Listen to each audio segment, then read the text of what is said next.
replies that if Yongsin takes her stead, he might as well do the same. With that, she gives her final order to kill everyone. Yongsan desperately tries to fight for his life as the rage in his eyes is prominent, but he is killed. Pure Wool is atop a building, analysing everything. He deduces that the current incident is into battle using terrains where one must use the buildings for strategic advantage over the other. He further extrapolates that the people who made this want the people to become customary to killing others, and that the huge house might belong to a large clan. That is why barging in recklessly is not an option.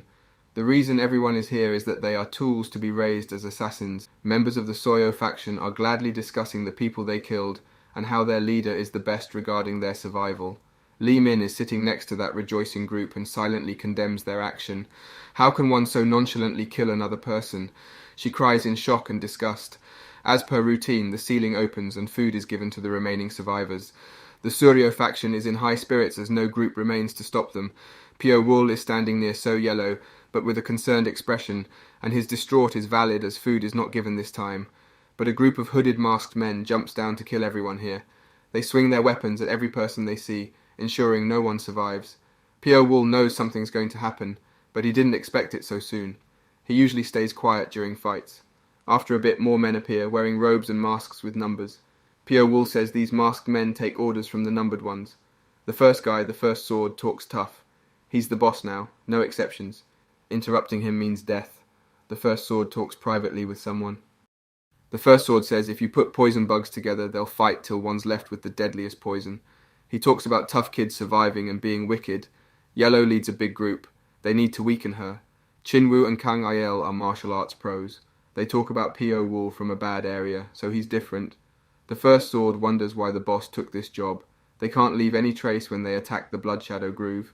The third guy tells the kids to finish a mission. The third sword gives the kids an objective. The one who reaches the final house first will get a 2-hour break, while the last one to arrive will be put through torture. This harsh training goes on for days, turning them into assassins. Those who can't handle it will surely die. Yeowol stands out as a prodigy here, super talented. But then there's P.O. Wool, considered just okay. Men keep an eye on him too.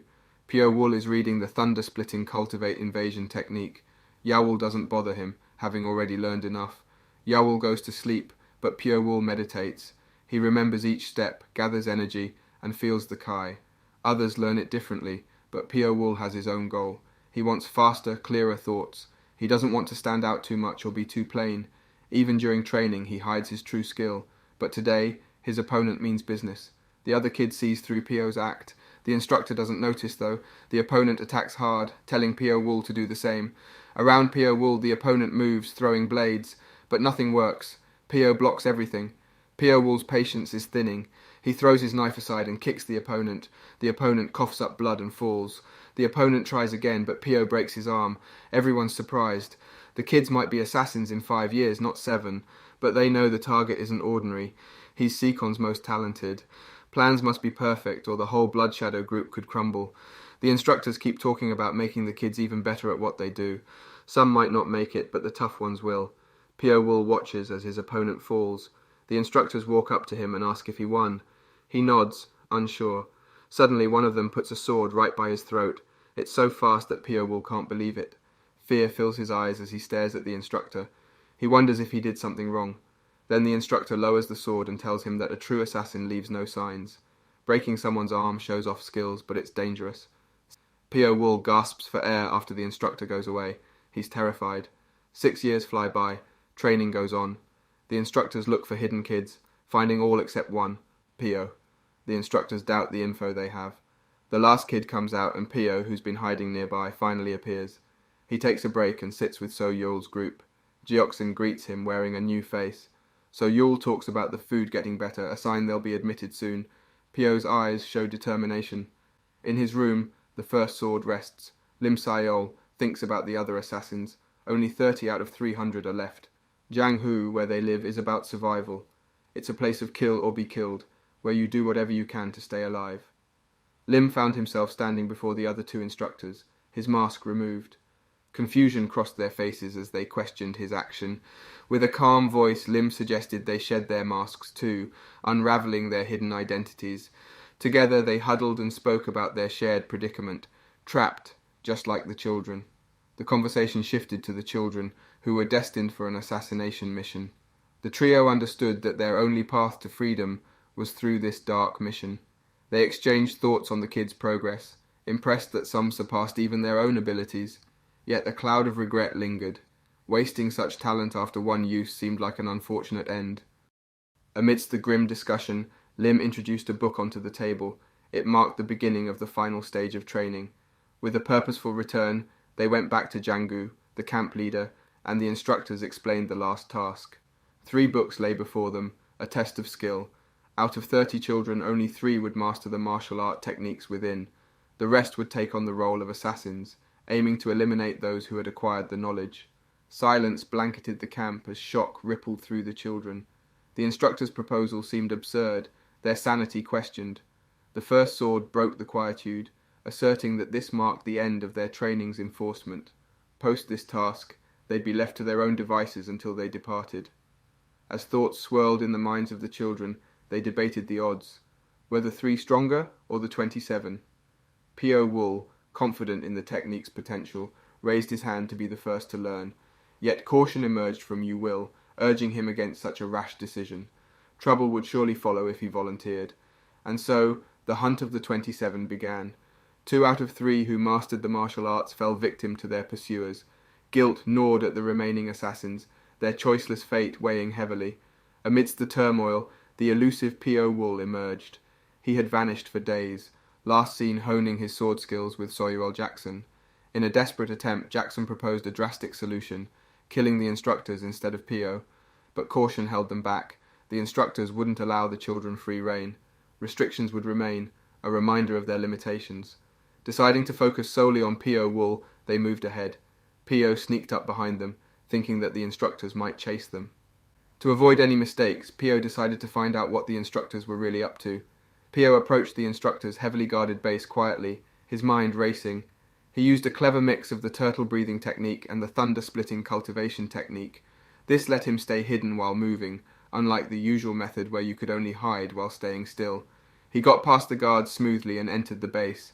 P.O. went deep into the base, searching with lots of questions in his mind. Finally, he found a scroll. Excited yet puzzled, he opened it. Inside was a shocking request, an assassination mission targeting someone named Wu Gun Sing. The mission spanned 7 years, with a huge reward of 500,000 gold yang. But there was a catch. No traces of the Blood Shadow group should be left behind. P.O. wondered who Wu Gun Sang was, that the group would spend 7 years training assassins to kill him. This made P.O. really angry. Just as P.O. was getting more curious about this strange mission, he heard footsteps approaching. It was the first sword, the leader. The first sword burst into the room, catching P.O. off guard. P.O. tried to hide everything and leave no evidence, but the first sword sensed someone had been there. The first sword told the second and third swords that someone had broken in, and he ordered them to find the intruder. The second and third swords condemned the act, realizing that only someone as skilled as P.O. could have pulled off such an infiltration. P.O., still hidden, listened carefully as they discussed what to do. They worried that punishing P.O. without evidence might lead to the children rebelling, so they decided to pin the blame on P.O. The first sword says that he will use the Hell Flute. The other 2 swords are shocked. They say that it is kept as the last resort, but they might have to use it sooner or later. They want to show dominance over all the children and prove who their real owner is. The first sword, Lim, takes off his mask and gets ready. He uses the flute. From up high he looks down at the crowd. At the same time, all the children are looking for P.O., while the swords discuss where he might be. The Hell Flute starts playing, and as the tune fills the air, they all feel like they're in agony. It's as if some kind of insect is eating away at their bodies. Just then, Peelwolf arrives and mentions that the instructors have activated the restriction they mentioned before. All the children are on the ground, trying to endure the pain after hearing the Hell Flute. CH 13. The sound of the flute is causing only slight discomfort for him, while everyone else is in terrible pain. He sits beside Li Min and tries a dangerous technique that infuses internal energy. He thinks it might work for her since she knows the thunder-splitting cultivation technique.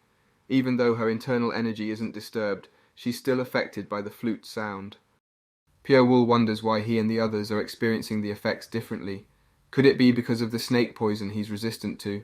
He also thinks about the possibility of curse poison being mixed in their food and water, triggering their pain through the flute's tune. The guards of the instructors arrive, but Pure Wool decides to stay, pretending he's suffering from the flute's sound just like the others. The first sword's sharp eyes caught a glint of pure wool among the children. Swiftly he drew his sword and thrust it towards the shoulder of the unsuspecting boy. The impact rendered the boy unconscious. Taking the opportunity, the first sword turned to Pio and demanded to know what he had seen in his room. What will happen next? Find out next time by staying tuned for our future recaps. Don't forget to like and subscribe for more great recaps.